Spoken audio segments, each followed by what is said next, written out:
And I have 3 minutes, 15 seconds. I have read all the reports. I've read the 3 reports specifically, and I've read 2 reports from the Ombudsman and a statement.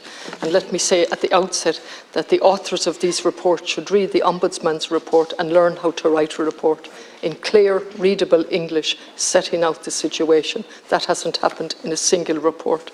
It is absolutely disgraceful to read these reports that have set out to obfuscate, to confuse, and to hide the issues, rather than setting out when did the incidents referred to or the events come to their attention, how did they come to their attention, by whom, what's the documentary trail, and what happened. None of that is set out. The first review, internal, which we can't rely on at all, we're told there's not enough documentation and that the review should be used for consultation. That's the only thing raised in this report, and there's a mention of the rods but no analysis of them. That's the only thing that came out of that report. Then it was followed by a so-called independent report by the Boston team. We don't know what that cost. We don't know who the names on that were, but we do know it was directly under the direction of Children Health Ireland. No independence here whatsoever.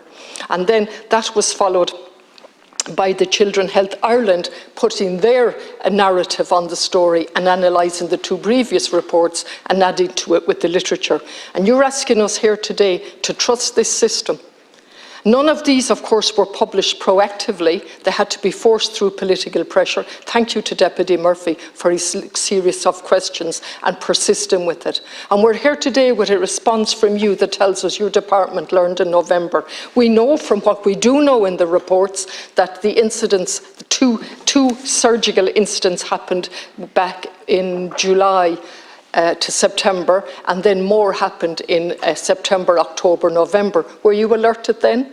Was your department alerted then?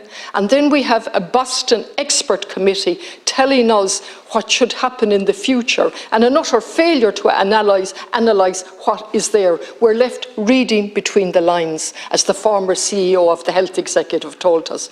Read between the lines. What do we read between the lines? Utter failure to have an environment where people felt safe to complain. Can you imagine that in the 21st century, after all the reports, we must create an environment that's safe for people to complain. And in all of this then we have Children Health Ireland, the board of directors. And look at the makeup of that board of directors, Minister, and if I have a chance I'll come back to it in my questions. Led by an engineer, a former head of a university. The mixture on that is property developers, or I'll take that back, property experts, accountants and so on, with very few doctors. That's what's presiding over Children Health Ireland and the number of hospitals that are under their control. Was this discussed at board level? Did the CEO report back to board level in relation to these incidents? Where are the minutes? At least the Health Executive publishes their minutes. I'll stop on time.